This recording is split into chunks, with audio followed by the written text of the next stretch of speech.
जो ये भाव लेकर बैठे हैं कि हमें इस देवी भागवत में कुछ प्राप्त करना है, जरूर देवी भागवत उनको वो प्राप्त कराएगी जो वो चाहते हैं।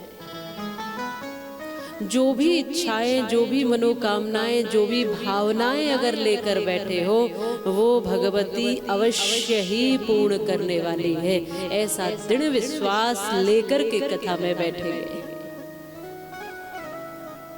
क्योंकि भगवती के सभी स्वरूप आनंद देने वाले हैं, सभी स्वरूप सुख देने वाले हैं, लाभकारी है। सभी स्वरूप हमको सब ओर से मजबूत, उत्तम, श्रेष्ठ, धन धान्य से परिपूर्ण और समृद्ध बनाने वाले हैं। इसीलिए कोई जीवन की कमजोरी और अभाव यदि है, कोई जीवन में बुराई या अवगुण है, कोई जीवन में त्रुटि या दोष है, वो सब भगवती के चरणों में समर्पित कर दो और फिर देखिए जो भी कुछ घटेगा वो सब आनंदमय होगा।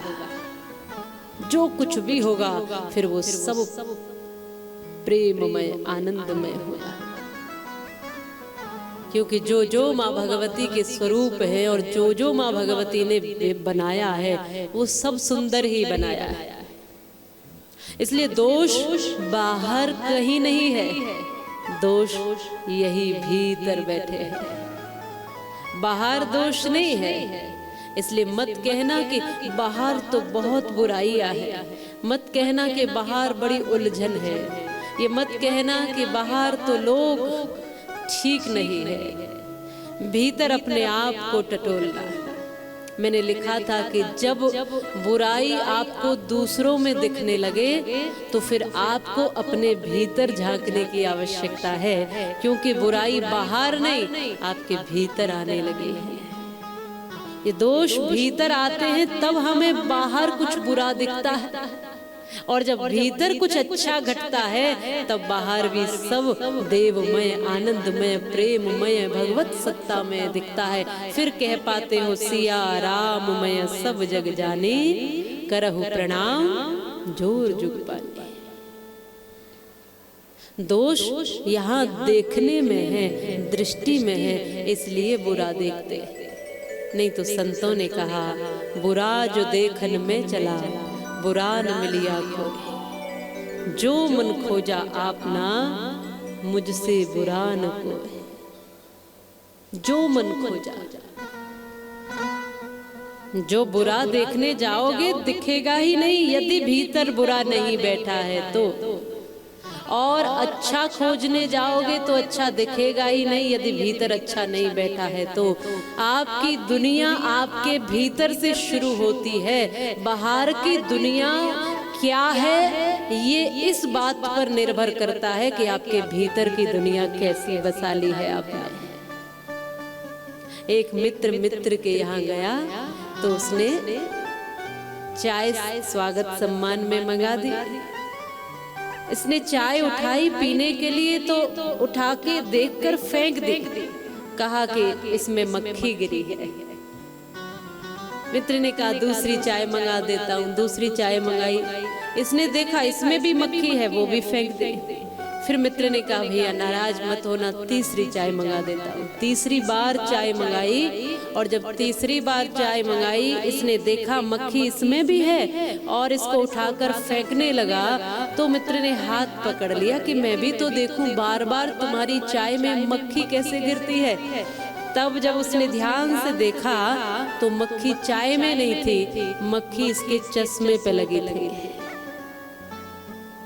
कहाँ है मक्खी? चश्मे पे। कहाँ है बुराई? इस दृष्टि पर।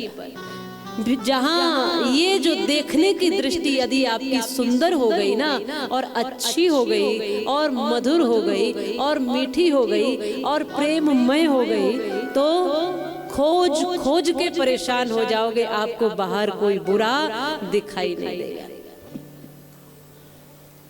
इसलिए चिंतन करिए कि मुझे इस नवरात्रे में मेरे भीतर की दुनिया कैसी बनानी है। इसलिए ये चिंतन करिए कि मुझे मेरे भीतर से सारी बुराइयां अवगुण समाप्त करने हैं। तो इस भगवती की कथा में, स्कंद माता के इस पवित्र पंचम दिवस में ये प्रण करें कि माँ भगवती आपके बालक बनकर रहेंगे, और वो भी बिना दोष के, निर्दोष होकर के, सारी त्रुटियां, कमियां, बुराइयों को छोड़ करके, जो भी जीवन में अवगुण है, जो भी बुराई है, जो भी कमी है, उनको समाप्त करना ही भगवती की पूजा और स्तवन है। यदि भीतर बुराई लिए, याद रखना, मुंह में गुटखा भरा हुआ है और भगवती का उच्चारण कर रहे हो, तो कैसे ठीक से कर पाओगे? एक ही मुंह में आ सकता है, या तो गुटखा या तो भगवती का नाम। क्या चाहते हो बताओ, क्या चाहते हो?